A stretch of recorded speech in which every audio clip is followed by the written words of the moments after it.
Assalamualaikum warahmatullahi wabarakatuh. Halo teman-teman pendengar, selamat datang di podcast VS Rendra. Saya Erpan, siswa kelas 12 SMAN 1 Bantarujek. Hari ini kita akan ngobrol tentang sesuatu yang lagi ramai dibicarakan di kalangan anak muda kreatif, terutama yang suka fotografi. Apakah pekerjaan fotografer masih aman di era AI dan robot yang semakin canggih ini? Untuk membahasnya, saya sudah kedatangan narasumber yang sangat pas, yaitu Anindita, teman satu angkatan yang sudah profesional di bidang fotografi dan juga aktif mengikuti perkembangan teknologi imaging terkini. Halo Anin, apa kabar? Halo Erpan, baik sekali. Senang banget rasanya bisa diundang ke sini ya.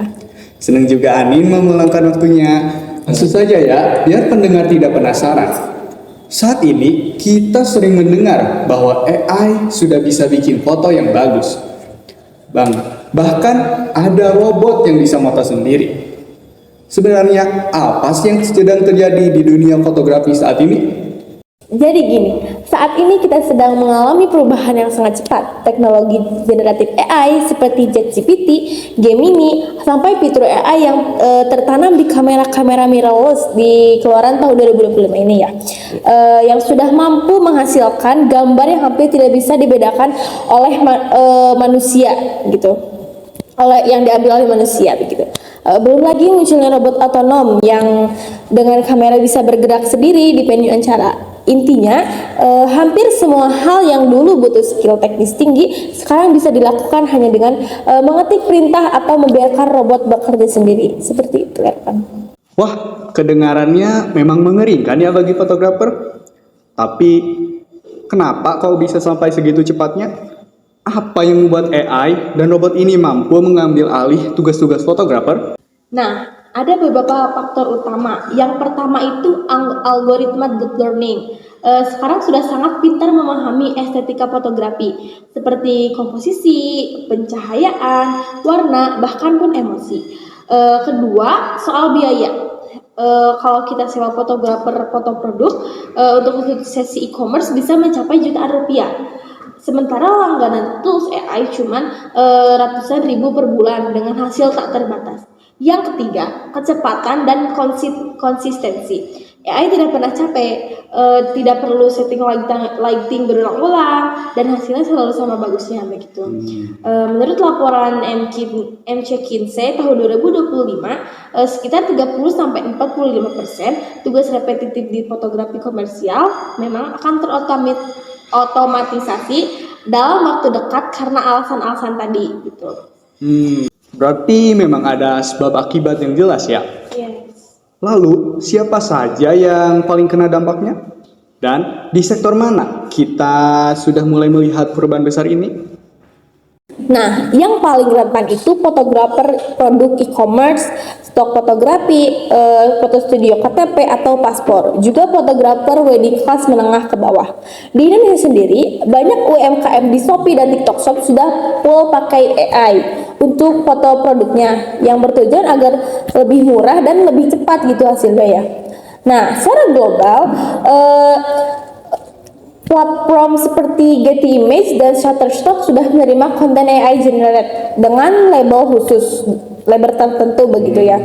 Tapi tenang, fotografer high-end seperti yang kerja di majalah besar gitu, di National Geographic atau Fine Art Photography masih relatif aman.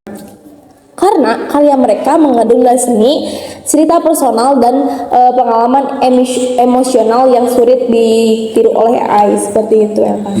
Jadi begitu ya. Ya. Oke, jadi tidak semua kena ya. Kalau boleh tahu, kapan sih kita mulai benar-benar merasakan gelombang besar ini? Nah, gelombang pertamanya itu sudah mulai pada tahun 2023 sampai 2024. Waktu Stable Diffusion dan Midjourney itu meledak. Tapi akselerasi besar terjadi di tahun 2025 ini.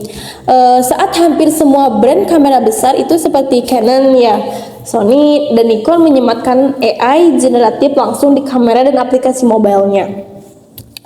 Prediksi dari Oxford University dan beberapa lembaga lain menyebutkan bahwa tahun 2030 akan jadi titik balik di mana hampir setengah tugas fotografi komersial standar benar-benar digantikan gitu, Erman. Wah, menarik sekali ya. Biar pendengar lebih paham, boleh dijelaskan sedikit bagaimana kerja AI dan robot ketika melakukan tugas fotografi? Oke. Nah, tentu ada. Untuk AI generatif, caranya cukup sederhana.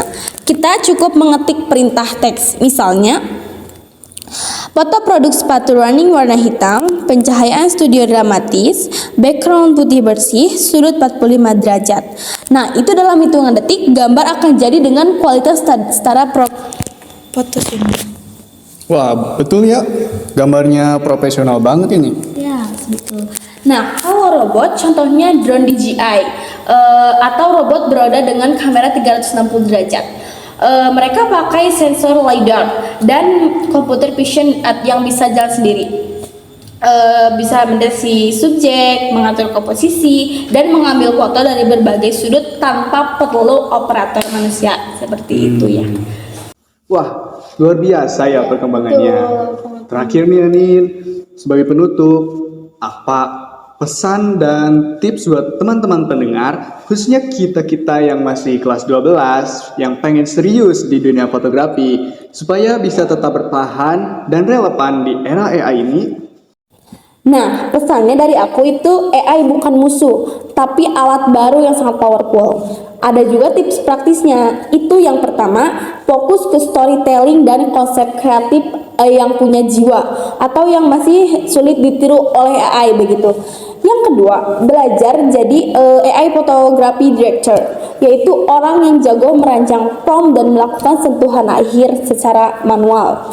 Yang ketiga, spesialisasi di bidang yang butuh interaksi manusiawi, misalnya foto newborn, underwater, adventure, atau dokumenter sosial.